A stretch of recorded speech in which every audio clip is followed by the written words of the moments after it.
They called her too big to be wanted, until the Mafia boss put his empire in her hands. Mara Ellison had spent her whole life being laughed out of rooms. Then the most feared man in New Orleans looked at her spreadsheet and went silent.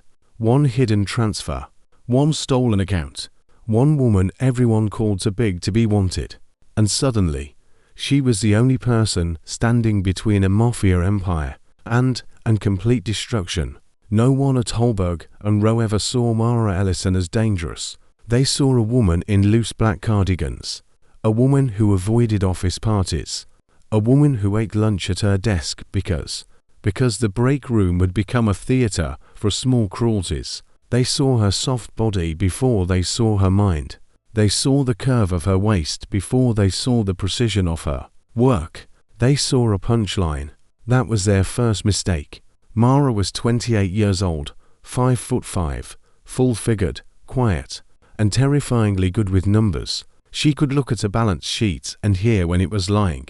That was how she thought of it. Some people heard false notes in music. Some people smelled smoke before they saw fire. Mara saw a transaction buried inside 1,000 others and knew when it had been placed there by a nervous hand. Her mother used to call it a gift. The partners at Holberg and Rowe called it useful, but only behind closed doors. Publicly, Mara was kept in the back office, where clients would not have to see her. The firm sat on the 36th floor of a glass tower overlooking the Mississippi River. It served old money families, private shipping companies, political foundations, and people who liked their wealth hidden beneath layers of respectable paperwork. Mara's desk was not near the windows. It was near the copier, the supply closet, and the machine that made burnt coffee at all hours of the day. That morning, she was reviewing a client file called Magnolia Parish Development Fund when Audrey Lyle leaned over the wall of her cubicle. Audrey was a senior account manager with perfect hair, expensive teeth, and the kind of smile that always arrived before the insult. "Mara, sweetheart," Audrey said, "are you really eating that biscuit?" Mara looked down at the paper bag beside her keyboard. It was a plain butter biscuit from the corner bakery. It was also the first thing she had eaten since 6 in the morning. "Yes," Mara said quietly. Audrey tilted her head. "I just admire your confidence. I could never eat carbs in public like that." Two junior associates laughed from the next row. Mara felt heat rise in her face. She folded the paper bag closed. Audrey's smile widened. "Grant needs the Magnolia reconciliation before 5. Try not to get distracted." She walked away before Mara could answer. That was how cruelty worked in expensive offices. It never raised its voice. It wore perfume. It used words like concern and confidence. Mara looked at the biscuit, then at the spreadsheet glowing on her screen. For 1 second, she wanted to throw the whole computer through the window. Instead, she took a slow breath. She reopened the file. That was the second mistake everyone made about her. They thought humiliation made her weak. They never realized it made her focus. Magnolia Parish Development Fund was supposed to be boring. A community restoration project, where houses converted into apartments, old dockland rebuilt after years of neglect, charity donations, public grants, private investment, and tax credits all bundled into something polished enough for a senator to praise at a podium. Grant Holberg, the managing partner, had told Mara to sign off on it quickly. "Legacy account," he had said. The partners already reviewed it. "Just make the numbers look clean." Mara hated that phrase. Numbers were not supposed to look clean. They were supposed to be clean. At 7:42 p.m., after most of the office had emptied, and the city lights had begun to glitter on the river, Mara found the first floor. It was tiny. A service fee, $312. A rounding adjustment inside a foreign currency conversion routed through a banking curacao. Most auditors would have missed it. Most auditors would have been relieved to miss it. Mara stared at the line for a long time. Then she pulled the thread. The thread became a wire. The wire became a chain. By midnight, Mara had uncovered an entire hidden architecture beneath the Magnolia Fund. Shell companies nested inside shell companies. Real estate purchases that never closed. Construction invoices issued by contractors that did not exist. Consulting fees paid to a firm registered to an abandoned bait shop outside Baton Rouge. And under all of it, the same encrypted signature appeared again and again. Marchand. Mara leaned back in her chair, her hands going cold.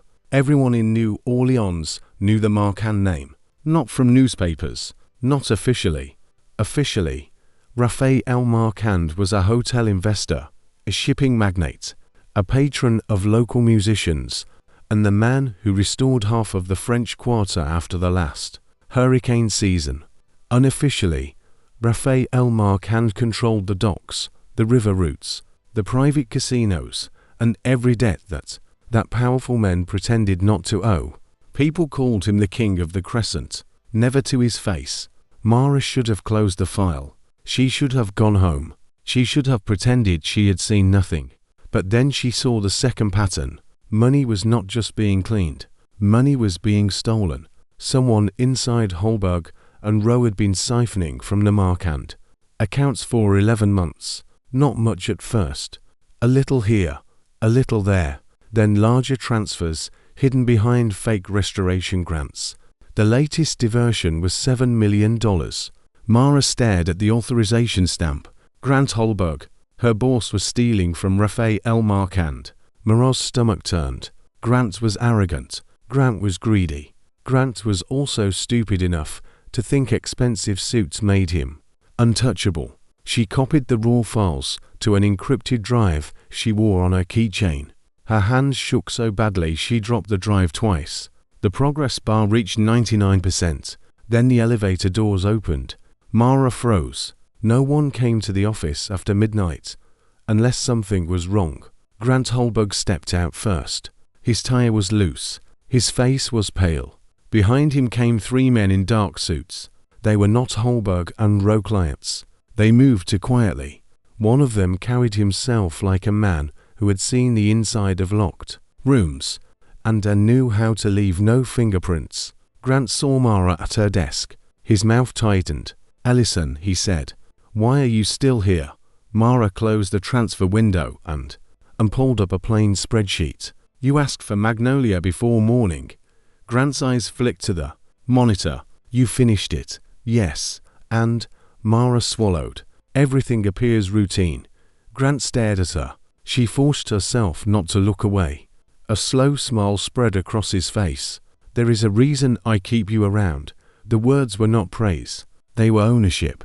He walked closer and lowered his voice. "You saw nothing unusual, did you?" Mara's pulse hammered in her throat. "No, Mr. Holberg." His smile sharpened. "Good girl." Mara hated him for that. The men behind him did not speak. One of them looked at her in a way that made her feel measured. Grant turned away. "Go home." "And Mara," she paused. "If anyone asks, you never touched the Magnolia file." Mara nodded. Then she gathered her purse, the encrypted drive burning against her palm, and walked to the elevator with steady steps that did not belong to her body. She did not breathe until she reached the street. Rain had started falling over New Orleans. Warm, heavy, restless. Mara stood beneath the awning and realized her life had just become impossible. If Grant knew she had copied the records, he would destroy her. If Rafael Marchand knew she had seen his money being stolen, he might destroy everyone. And if she did nothing, $7 million was only the beginning. The next morning, Holberg and Rowe felt wrong. The office was too quiet. Audrey did not make comments about breakfast. The junior associates did not laugh. Even the copier seemed to hum more softly, as if it knew predators had entered the building. At exactly 10 o'clock, the private elevator opened. 4 men stepped out. Then Rafael Marchand entered behind them. The entire office changed shape around him. People stood without meaning to.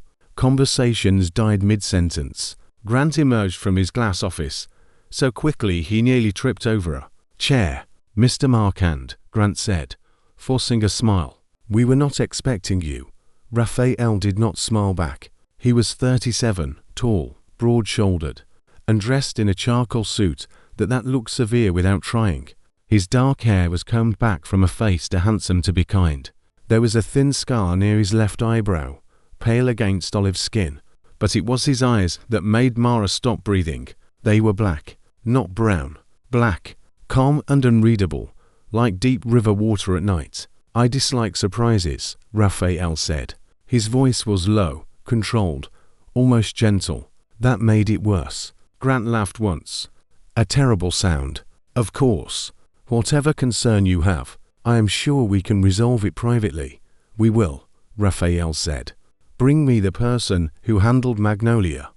Grant's face twitched. Mara felt the room turn toward her before anyone said her name. Audrey's eyes widened. One of the junior associates whispered, "Oh my God." Grant turned slowly. "Mara," he said. There it was. The sacrifice. "Come here." Mara stood. Her knees felt weak, but her hands were steady. She carried the file across the office, aware of every stare, every smirk, every silent calculation. Audrey looked almost pleased. She thought Mara was about to be humiliated in front of the most dangerous man in the city. Mara entered the conference room. Grant closed the door behind her. Rafael sat at the head of the table, not because anyone offered him the chair, but because the room understood where power belonged. Grant gestured at Mara. "This is Mara Ellison, Junior Audit Support. She handled the routine reconciliation. If there was an error, I take full responsibility for assigning it to someone without enough experience." Mara looked at him. Something inside her went very still. "I am not Junior Audit Support," she said. Grant's eyes flashed. "Mara, I am the senior forensic accountant assigned to restoration and offshore compliance." Grant's smile cracked. Rafael looked at her for the first time. Really looked. Not past her. Not around her. At her. Mara was used to men's eyes moving over her quickly, then away. Too embarrassed to seem interested. Too judgmental to seem kind. Too shallow to see her as anything except a body they had already decided did not belong. Rafael's gaze did not slide away. It held, steady, assessing, curious. Grant cleared his throat. "She exaggerates her role. The issue is simple. There is a software error in the Magnolia file." "No," Mara said. The room went silent. Grant turned red. "Excuse me." Mara opened the folder and placed 3 printed pages on the table. The front facing ledger's balance because someone manually adjusted the currency conversion lines between Magnolia Parish Development Fund and 3 offshore clearing accounts. The error is not in the software. It is in the routing. Rafael's eyes did not move from her face. Grant laughed sharply. "She has no idea what she is saying." Mara continued. "The diverted funds were passed through a false contractor named Pelican Shore Consulting. The company is registered to a closed bait shop in Plaquemines Parish. The authorization stamp belongs to Grant Holberg." Grant slammed his palm on the table. "You lying little." Rafael lifted one hand. Grant stopped. That was all it took. One raised hand. Rafael turned to Mara. "How much?" Her mouth was dry. $7 million in the last transfer. 21.6 over 11 months. Rafael's expression did not change, but the room became colder. "And you can prove this." Mara reached into her purse and removed the encrypted drive. Grant's face collapsed. Rafael saw it. So did everyone. Mara placed the drive on the table. "Yes." Grant lunged for it. Rafael moved faster. Not violently, not dramatically. He simply caught Grant's wrist and forced his hand flat against the table. Grant gasped. Rafael leaned in. "If you reach for anything near her again, you will regret having fingers." Mara's breath caught. Rafael released Grant and looked at her again. His voice softened by 1 degree. "Miss Ellison, did anyone here know what you found?" Mara's eyes flicked to Grant. Rafael understood. Grant began sweating. "Mara, think carefully before you ruin your career." For the first time, that morning, Mara smiled. "It was small, tired, and dangerous. My career was never safe with you." Rafael's mouth curved almost imperceptibly. Then he looked toward one of his men. Secure, Mr. Holberg. Grant backed away. This is my office. Rafael stood. No, it was a place where you stole from me. Two of Rafael's men escorted Grant from the room. Through the glass walls, Mara saw Audrey staring with her mouth open. The junior associates looked terrified now. No one was laughing. Rafael picked up the encrypted drive. Then he looked at Mara. You should not go home alone. Mara stiffened. I'm not going anywhere with you. Something unreadable passed through his eyes. I did not ask you to. That surprised her. He took a business card from the inside pocket of his jacket and placed it on the table. My private line. Use it if you notice anyone following you. Mara stared at the card. You expect me to believe this is that simple? No. His voice was calm. I expect you to understand that Grant Holberg will try to erase his mistake right now. You are his mistake. Mara's stomach tightened. Rafael's gaze did not soften, but his voice did. You exposed him in front of me. That makes you useful to me. It also makes you vulnerable to him. I can take care of myself. I believe you can. Again. He surprised her. Most men heard that sentence from a woman like Mara and smiled. Rafael did not. He looked as if he believed every word. But taking care of yourself does not mean refusing help when danger becomes larger than one person. Mara reached for the business card. Their fingers almost touched. Almost. Then the office lights flickered. 1 second. 2. The computer monitors went black. Rafael turned toward the door. His men moved instantly. From the bullpen outside came a scream. Then the sound of glass breaking. Grant had not waited long. The cleanup had already started. A man in a delivery uniform burst through the conference room door with something metal in his hand. Mara did not think. She grabbed the heavy glass water pitcher from the table and threw it. It struck his shoulder hard enough to knock him sideways. Rafael's men took him down before he could recover. Rafael stared at Mara. So did everyone else. Mara's hands shook. I told you, she whispered. I can take care of myself. For the first time, Rafael Marchand smiled. Not kindly, not safely, but with something like admiration. Yes, he said. You can. They got her out through the service elevator. Rafael did not touch her without warning. He did not grab her arm. He did not drag her like property. He walked beside her with 3 men around them and asked one question. Is there anyone at your apartment? No. Family? Mara hesitated. No. He heard the old grief in that single word. He did not press. Outside. Rain battered the loading dock. A black SUV waited with its engine running. Mara stopped before getting in. I have the right to refuse this. Rafael looked at her through the rain. Yes, and if I refuse, I put 2 men outside your building without entering it. I send a lawyer to protect your employment records. I make sure Grant cannot reach you before the police find enough courage to do their jobs. Mara blinked. You would do that even if I do not help you. You already helped me. The rain ran down his face, but he did not move. And because I do not enjoy watching brilliant women get punished for telling the truth. Mara stared at him. She had been insulted by polished men, ignored by handsome men, managed by insecure men. She had never been respected by a dangerous man. It felt more frightening than disrespect. She got into the SUV. Rafael's house was not a mansion. That was Mara's first surprise. It was an old garden district estate, hidden behind ironwork gates, and an ancient oak dripping with Spanish moss. Beautiful, yes. Expensive, certainly. But not cold. Warm lights glowed in tall windows, just played somewhere deep inside. The house smelled of rain, old wood, coffee, and something rich shimmering in a kitchen. A woman in her 60s met them in the foyer. She wore a navy dress, silver earrings, and an expression that could silence a room faster than any weapon. Rafael, she said, you brought a half-drowned accountant into my house. This is Mara Ellison, Rafael said. Mara, this is Solene Bautiste. She has run this house longer than I have been alive. Solene looked Mara up and down, not with judgment, with assessment. Then she frowned. You are cold. Mara blinked. I'm fine. People who say they are fine usually are not.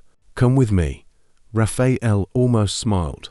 Mara followed Solene upstairs to a guest suite larger than her entire apartment. On the bed lay dry clothes in her size. Not shapeless. Not apologetic. A soft green sweater. Wide-leg black trousers. A long cream coat. Clothes chosen for a woman who was allowed to take up space. Mara stared at them too long. Solene noticed. Mr. Marchand called ahead. Mara's face went hot. He guessed my size. Solene snorted. Child, men like Rafael know numbers. Women like me know bodies. I chose them. Mara looked at her. Something loosened in her chest. Thank you. Solene's expression softened. Eat downstairs when you are ready. No one in this house comments on a woman's plate unless they are complimenting the cook. Mara had to look away. That sentence almost broke her. Dinner was gumbo, warm bread, roasted vegetables, and coffee strong enough to resurrect the dead. Mara sat across from Rafael on a long kitchen table instead of the formal dining room. He had changed into a black shirt with the sleeves rolled to his forearms. Without the suit jacket, he looked less like a businessman and more like what the city whispered he was. Danger-wearing manners. Mara's hunger twisted inside her, but old shame rose with it. Audrey's voice. Are you really eating that? Childhood classmates. College dates. Her aunt telling her she had such a pretty face if only she tried harder. Mara set her spoon down. Rafael noticed immediately. Is the food not good? It is. Then why did you stop? She almost lead. Then she remembered the conference room. She remembered standing up. She was tired of shrinking. People usually watch me when I eat, she said. They act like every bite explains my body to them. Rafael's face went completely still. A silence spread through the kitchen. Not awkward. Deadly. Mara looked at him. Do not do whatever you are thinking. I am thinking several things. I am serious. So am I, Rafael.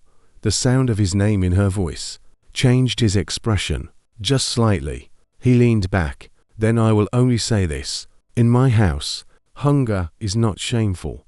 Food is not a moral test, and anyone who makes you feel small at this table will not sit at it again. Mara's throat tightened. You make that sound easy. It should have been easy all along. She looked down at the gumbo. Then she picked up her spoon. The first bite was warm, smoky, and perfect. Rafael did not stare. He simply ate too. That was somehow more intimate than being watched. The next morning, Mara learned that Rafael Marchand's empire was not falling apart. It was being hollowed from the inside.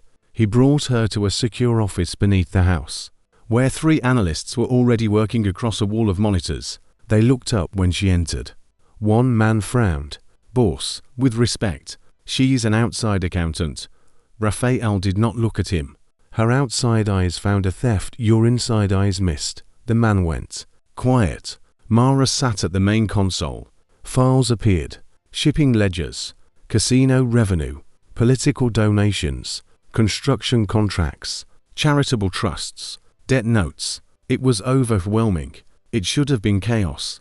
To Mara, it was music. Wrong music, but music. She worked for 6 hours without stopping. No one interrupted her after the first hour. By noon, she found the second betrayal. By 3, the third. By sunset, Rafael stood behind her in absolute silence as she opened a hidden transfer chain connected to a rival syndicate in Mobile. Mara rubbed her tired eyes. This is not random theft. Rafael's voice was low. Then what is it? A controlled bleed. She tapped the screen. Someone is weakening your liquidity, just enough to make you dependent on emergency credit. Then they are routing those credit lines through companies tied to your rival. You are not being robbed. You are being positioned. One of the analysts cursed softly. Rafael leaned closer. Positioned for what? Mara opened the final spreadsheet. For replacement. The room went silent. She pointed to a name buried inside an authorization chain. Every emergency approval goes through Adrian Marchand.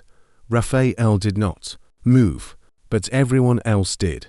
The analysts looked at one another. Solene, standing near the doorway, closed her eyes. Mara turned. Who is Adrian? Rafael's face was unreadable. My cousin. Solene's voice was colder. He's more like a brother. Mara understood then. The worst betrayals did not come from enemies. They came from people who knew where the house kept its spare keys. Adrian Marchand arrived that evening. He was handsome in a polished way, with a bright smile and cruel eyes he tried to hide behind charm. He kissed Solene's cheek. He embraced Rafael. Then he looked at Mara. His smile slowed. So this is the accountant. Mara hated the way he said it. As if accountant meant servant. As if woman meant decoration. As if her body gave him permission to underestimate her. Rafael heard it too. His voice sharpened. Her name is Mara. Adrian lifted both hands. No offense meant. Mara had learned that phrase usually meant the offense had been perfectly intentional. Adrian sat at the dinner table like he belonged there. Technically, he did. He spoke about the family, the docks, the old days, the storms they had survived. He told stories that made people laugh. He passed bread to Solene. He asked Mara where she studied. When she said Tulane and Columbia, his eyebrows flickered. Only for a second. But Mara saw it. He had expected less. Good.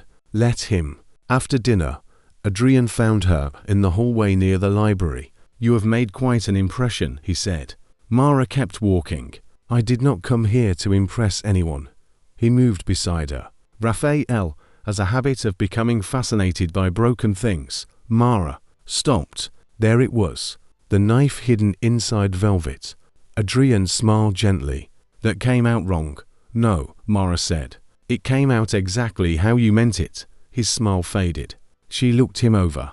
People like you always think cruelty sounds smarter when spoken softly. For a moment, his mask slipped. Then he laughed. You are bold for someone under protection. And you are nervous for someone who claims to be loyal. Adrian stepped closer. Mara did not step back. His voice lowered. You have no idea what kind of family this is. Mara smiled. I know exactly what kind of family hides 7 authorization chains behind fake relief grants. Adrian's eyes went flat. Before he could answer, Rafael appeared at the end of the hall. Is there a problem? Adrian turned smoothly. Not at all. Rafael looked at Mara. She did not ask him to save her. She did not need saving from a hallway insult. But she appreciated that he came anyway. Adrian left with a smile that promised future damage. Rafael waited until his footsteps disappeared. What did he say? Enough. What did you say? Mara looked toward the library doors. Enough. Rafael's mouth curved. You were going to terrify him. I think I already did. Good. The word should not have warmed her. It did. Over the next week, Mara became the most important person in Rafael's house. Not because he declared it. Because the numbers did. She mapped the stolen money. She identified fake contractors. She rebuilt 11 months of corrupted ledgers from backup fragments. She discovered that Adrian had promised a rival, Victor Sloan, access to Marchand's shipping routes in exchange for control of the family's river operations. She also discovered something else. Something older. A file named Lilac. Mara found it hidden inside an archive of closed accounts from 12 years earlier. The name made her hands freeze. Lilac was what her mother used to wear. Lilac soap. Lilac lotion. Lilac sachets in drawers. Her mother, Mara Ellison, had been a bookkeeper for a small riverfront charity before she died in a car accident. When Mara was 16. At least that was what Mara had always been told. A wet road. A sharp curve. A truck that never stopped. A death without answers because poor families rarely received investigations rich people considered inconvenient. Mara opened the LILAC file. Inside were scanned pages from her mother's handwriting, ledger notes, doc schedules, names, payments, and one line that made Mara's vision blur. If anything happens to me, the Marchand boy is not the one stealing. Look at the cousin. Mara could not breathe. Rafael found her sitting in the dark office an hour later, staring at the screen. Mara. She did not answer. He came closer. Then he saw the file. His expression changed. Where did you get that? My mother wrote it. Rafael went still. Your mother was Elise Ellison. Mara looked at him. You knew her. I was 25. My father was still alive. She came to me with questions about Doc. Money moving through a children's charity. I thought she was brave. Mara's throat tightened. She died 2 weeks later. Rafael closed his eyes. When he opened them, guilt had entered the darkness there. My father told me it was an accident. Was it? He did not answer. Quickly enough. Mara stood. Was it? I do not know. She laughed once, empty and sharp. That is a convenient answer. It is the true one. You people always have true answers after women are dead. The words hit him. He accepted them. That made her angrier. I was 16, she said. I had to sell her clothes to pay for the funeral. I had to move in. With an aunt who counted every slice of bread I ate. I spent 12 years thinking my mother died. Because of rain and bad luck. Rafael's voice was quiet. I am sorry. I do not want sorry. What do you want? Mara looked at the file. The old shy part of her wanted to cry. The new part wanted names. I want to finish what she started. Rafael nodded once. Then we do. That was when Mara stopped being a protected guest. She became a threat. Adrian felt it immediately. He tried charming her, then flattering her, then discrediting her. When none of that worked, he tried fear. At midnight on the 9th day, Mara received a message from Grant Halberg's phone. I have your mother's missing file. Come alone if you want the truth. Attached was a photograph, a purple notebook, her mother's notebook. Mara should have told Rafael. She knew that. But grief is not rational. Grief has its own weather. It floods the roads and calls the storm a shortcut. Mara left the house through the side garden, wearing Solene's old raincoat and carrying a small recorder in her pocket. The address led to an abandoned chapel near the edge of the 9th ward. The roof had caved in years ago. Vines crawled over the stained glass. Inside, candles burned along the broken altar. Grant Halberg stood in the center aisle with a bruised face and shaking hands. Beside him stood Adrian Marchand. Mara stopped. Her mistake became clear. Adrian smiled. You are very predictable for a brilliant woman. Mara forced herself to breathe. Where is the notebook? Adrian held it up. Purple cloth cover. Worn edges. Her mother's handwriting inside. Mara's chest hurt. Grant looked terrified. I did what you asked, he told Adrian. You said if I got her here, I could leave. Adrian sighed. Grant, you stole from my family, failed to control your employee, and then panicked in front of Rafael. Your usefulness ended yesterday. Grant's face crumpled. Mara stepped back. Adrian turned to her. Do not worry. I am not here to make a mess. That is Rafael's style, not mine. Rafael did not kill my mother, Mara said. No, Adrian replied. My father did. The words struck like lightning. Mara's hand tightened around the recorder in her pocket. Adrian continued, pleased by her silence. Elise Ellison was irritatingly honest. She found a route my father built before Rafael's father took control. She threatened to expose it, so she was removed. Mara's voice came out thin. And you kept the file. I keep everything. Why? Insurance. He smiled. Families like ours are not held together by love. We are held together by leverage. Mara looked at the notebook. My mother was not leverage. No, she was a warning. Something inside Mara went cold and clean. 4 years. Shame had made her shrink. Men like Adrian depended on that. They counted on women swallowing pain because they had been trained to believe anger made them ugly. Mara was done being beautiful in ways that kept men comfortable. You are not as smart as you think, she said. Adrian's smile faded. I am the reason Rafael's empire is bleeding from the inside. No, Mara said. You are the reason I knew where to look. His eyes narrowed. She pulled the recorder from her pocket. Adrian stared. Then he laughed. You think a recording saves you? No. Behind her, the chapel doors opened. Rafael stood in the rain. Solene stood beside him with two of his men. Mara looked at Adrian. I think trust saves me. Adrian's face twisted. For the first time, he looked like what he was. Not charming, not polished, just small. Rafael walked down the aisle slowly. His eyes never left his cousin. Adrian recovered enough to smile. You followed her. How romantic. Rafael stopped beside Mara. No, I trusted her to find what we could not. Mara looked up at him. His voice softened. And I worried enough to follow at a distance.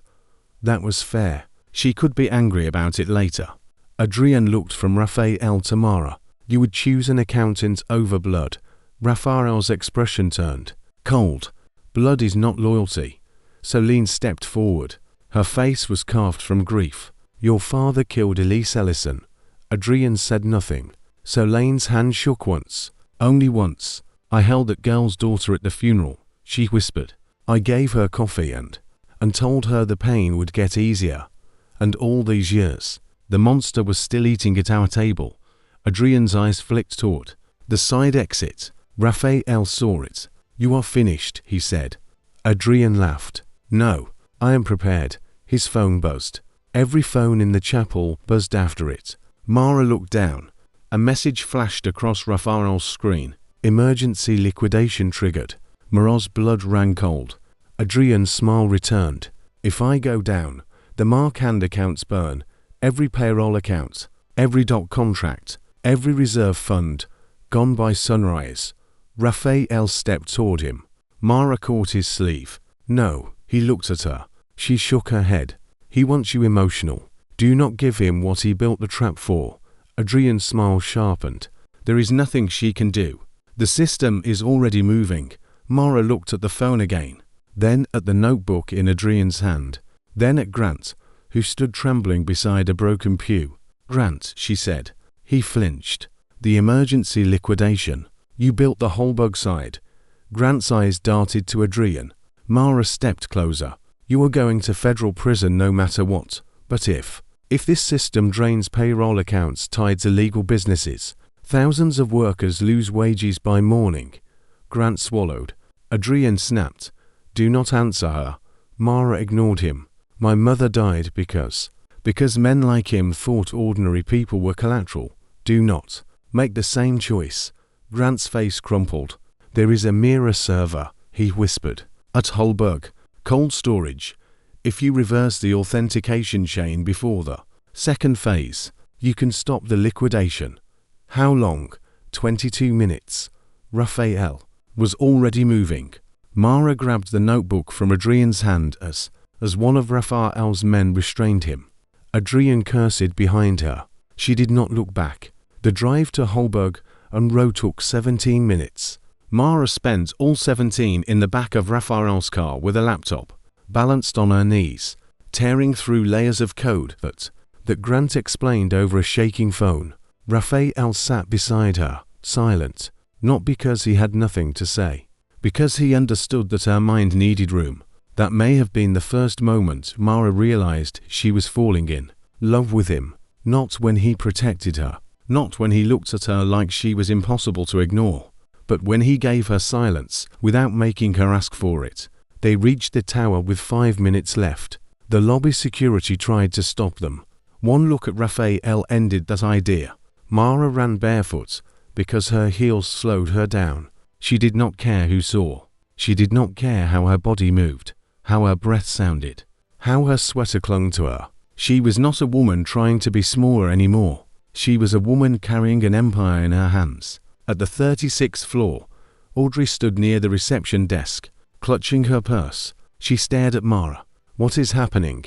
Mara moved past her, then stopped. She turned back. 4 years.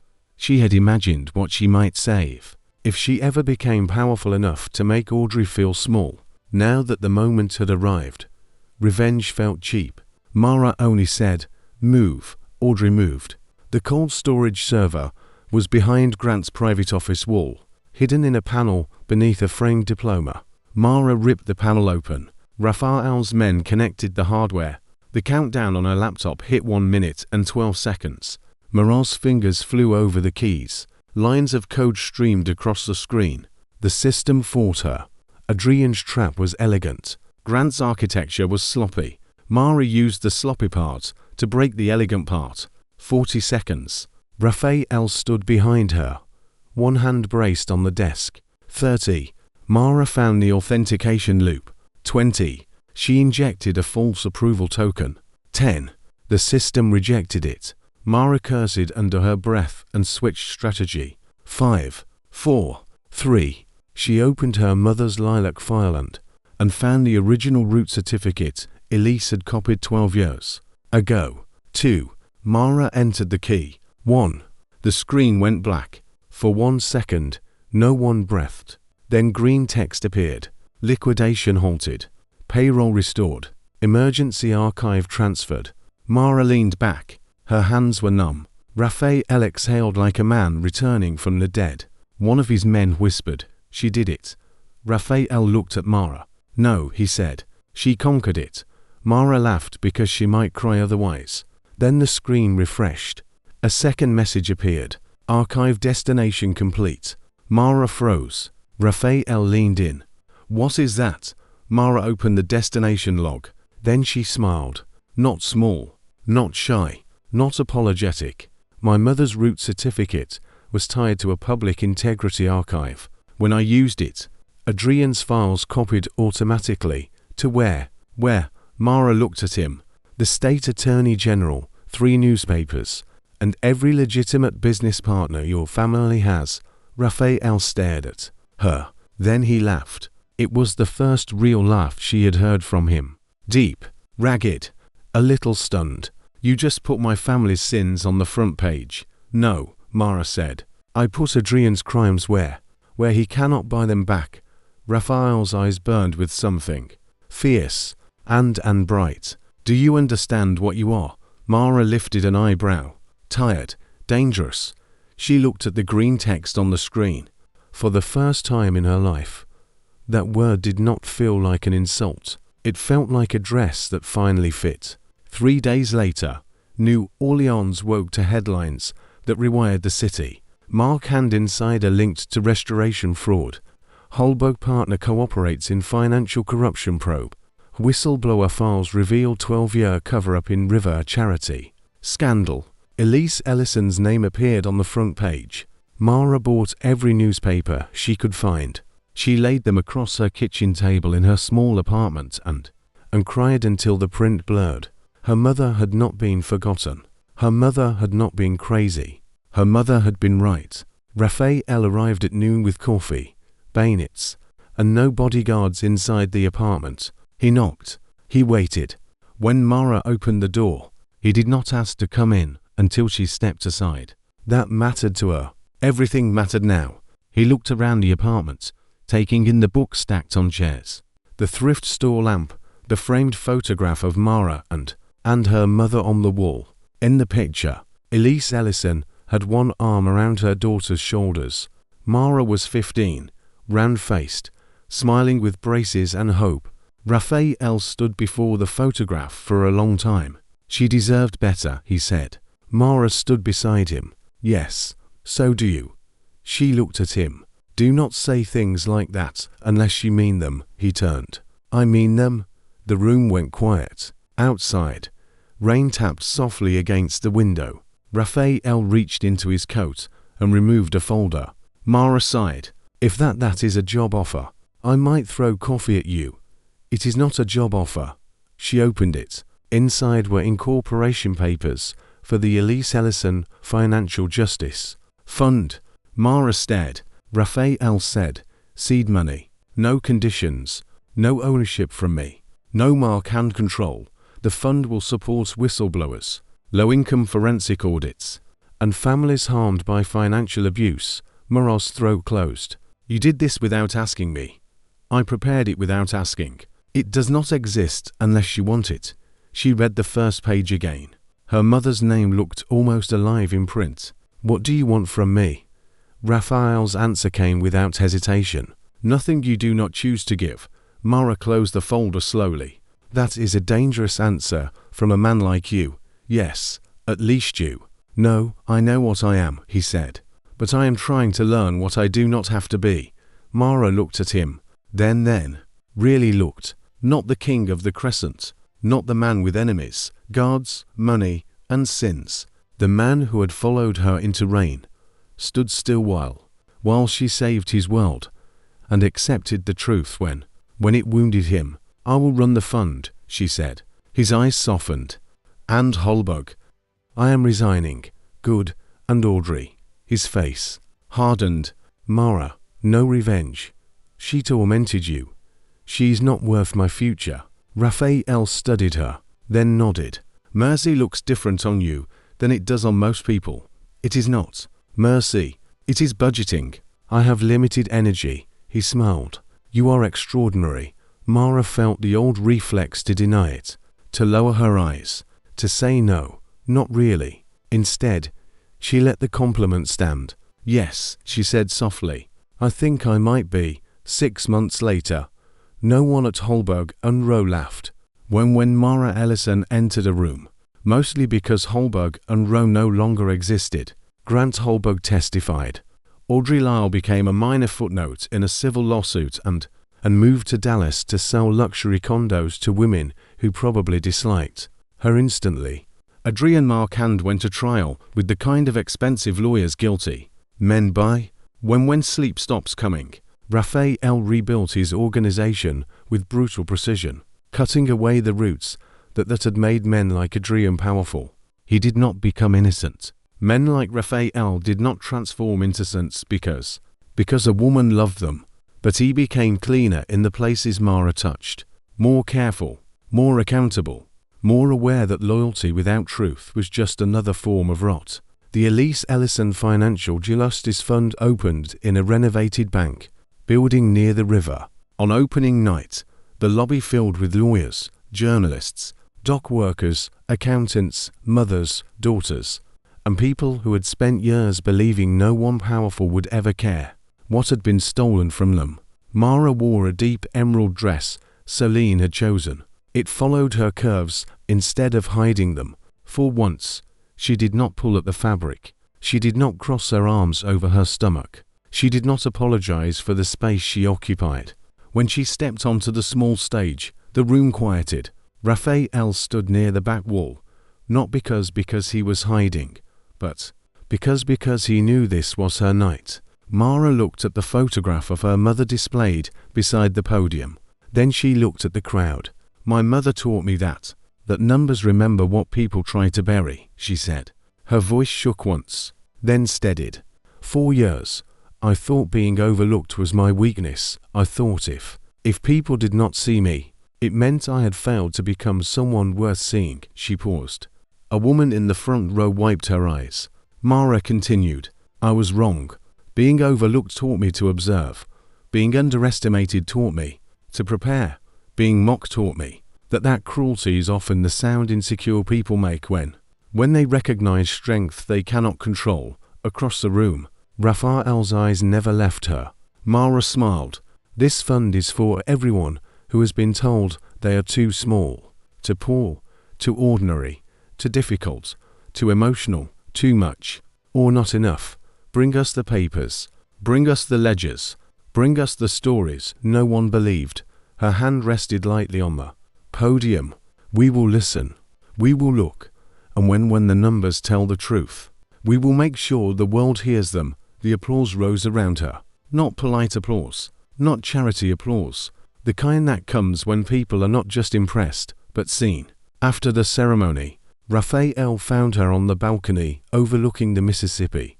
The river moved dark and wide beneath the city lights. For a while, neither of them spoke. Then Rafael said, You know what they are calling you now? Mara sighed. I am afraid to ask. The most dangerous woman in New Orleans. She laughed. Because I can use Excel. Because you can see through men who think. Power makes them invisible. Mara looked out at the water. Do you hate it? Being seen through? Yes. Rafael moved beside her. No, not by you. The honesty in his voice made her turn. He reached into his pocket and removed a small velvet box. Mara's heart stumbled. Rafael, it is not what you think. She raised an eyebrow. Men usually say that that's when it is exactly what women think. He opened the box. Inside was not a ring. It was a key, old brass, worn smooth. This belonged to the first Marchand warehouse on the river, he said. My grandfather used it. My father kept it. I inherited it and thought it meant ownership. He placed the box in her hand. Now I want it to mean access. You will have full access to every legitimate Marchand account connected to the restoration projects. No locked rooms, no hidden ledgers, no family secrets protected by your ignorance. Mara stared at the key. It was not romantic in the usual way. It was better. A man like Rafael did not offer access lightly. For him, this was vulnerability, trust made physical. What if I find something ugly? She asked. Then we clean it. And if I find something unforgivable? His jaw tightened. Then you tell me the truth. Mara closed her fingers around the key. You understand that I am not easy. Rafael's smile was faint. I have never wanted easy. I argue. I noticed. I do not obey. Well, good. I will not become decoration in your life. His face changed it. That, almost offended. Mara, you walked into my life as a storm with a spreadsheet. Decoration was never an option. She laughed. Then she kissed him. It was not a kiss of rescue, not a kiss of gratitude, not a kiss where a powerful man claimed a woman who had finally become worthy. Mara had always been worthy. This was simply the first time she believed it while being loved. A year later, someone painted a mural of Mara Ellison on the side of the fund building. In it, she stood with a notebook in one hand and lilacs blooming around her feet. Below her, in blue letters, were the words Mara had spoken on opening night. Numbers remember. Mara visited the mural every Friday morning. Sometimes Rafael came with her, sometimes Solene. Sometimes she went alone with coffee and a biscuit from the corner bakery. She ate it in public, slowly, without apology. One Friday, a young woman approached her near the mural. She was 19, nervous, with a folder clutched against her chest. Are you Mara Ellison? The girl asked. I am. My landlord says my mom owes money. She already paid. I have receipts, but nobody will look at them. Mara looked at the folder, then at the girl. I will. The girl's eyes filled. Really? Mara remembered every version of herself who had needed those 2 words. The girl in the cubicle. The girl at the funeral. The girl hiding food. The girl told she was too much and not enough in the same breath. Mara smiled. Really? That afternoon, she sat at her desk inside the Mara Ellison fund while sunlight poured across the floor. Her emerald dress hung in a frame, the wall behind her, not because she cared about fashion history, but because Solene insisted powerful women should preserve evidence of their victories. Rafael arrived near sunset. He leaned against her doorway. You missed lunch. Mara did not look up from the file. I ate. What? A biscuit. In public. She smiled. In public. Good. He crossed the room and placed a paper bag on her desk. What is that? Dinner. She opened it. Jambalaya from Solene. Warm bread. To pralines. Mara looked up. You are feeding me again. Yes. You know I can feed myself. Yes. And his expression softened. And I enjoy making sure the woman who saved my empire does not survive. On coffee. And unrighteous anger. Mara laughed. The sound filled the office. 4 years. Her laughter had been something she covered with her hand. Now she let it live. Rafael watched her as if the sound itself had value. Outside, New Orleans moved in its usual music of horns, rainwater, river traffic, and distant saxophone. The city was still dangerous. The world was still unfair. Cruel people still learned polite words and used them like knives. But Mara no longer mistook their blindness for truth. They had called her too big to be wanted. Too soft to be strong, too quiet to matter. They had hidden her behind cubicle walls, cheap jokes, and lowered expectations. Then she read one ledger, followed one stolen transfer, opened one file her mother had left behind, and brought powerful men to their knees without ever raising her voice. Rafael once told her she was dangerous. At first, Mara thought he meant her mind. Later, she understood the truth. Her real danger was not that she could break an empire. It was that she could build something better from the wreckage, and this time, no one would ever hide her in the back office again.